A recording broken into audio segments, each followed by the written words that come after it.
ಅರ್ಜುನ, ನಾನು ಮಾಯಾರೂಪಿ ದರಿದ್ರಿ ಎನಿಸಿ ಸರ್ವ ಪ್ರಪಂಚವನ್ನೇ ಧಾರಣ ಮಾಡುವೆನು.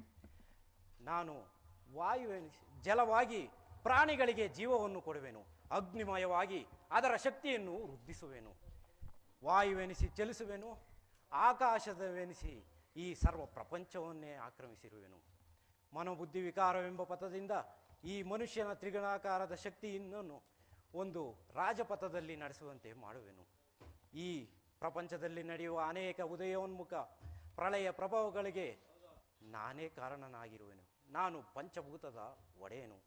ಹಾಗೆಯೇ ಈ ಮಣಿ ಸಮೂಹವು ಪೋಣಿಸಲ್ಪಟ್ಟಂತೆ ಇಡೀ ವಿಶ್ವ ಜಗತ್ತು ನನ್ನಲ್ಲಿ ಪ್ರೋತವಾಗಿರುವುದು ಧನುಂಜಯ. ಅರ್ಜುನ, ನಾನು ನೀರಿನಲ್ಲಿ ರಸಾತ್ಮಕನು. ಸೂರ್ಯ ಚಂದ್ರರ ಕಾಂತಿ ನನ್ನದು. ನಾನು ದೇವತೆಗಳಲ್ಲಿ ಇಂದ್ರನು, ಋಷಿಗಳಲ್ಲಿ ಭೃಗುವು, ಹಾಗೂ ಶಂಕರನಲ್ಲಿ ರುದ್ರನು, ಪರ್ವತಗಳಲ್ಲಿ ಮೇರುವು, ವೇದಗಳಲ್ಲಿ ಸಾಮುವು. ನನ್ನ ವಿಭೂತಿಗಳು ಅನಂತ, ಅಗಣ್ಯ, ಅಭೋಗ. ಅದರಲ್ಲೊಂದು ಅಲ್ಪಾಂಶದಿಂದ ಇಡೀ ಜಗತ್ತಿನ ಸೃಷ್ಟಿ ಸ್ಥಿತಿ ಪ್ರಳಯಗಳೇ ನಡೆದು ಹೋಗುವು ಪಾರ್ಥ. ಪರಮಾತ್ಮ, ಈ ನುಡಿಗಳಿಂದ ನನ್ನ ಮೋಹವು ನಾಶವಾಯಿತು. ನನ್ನ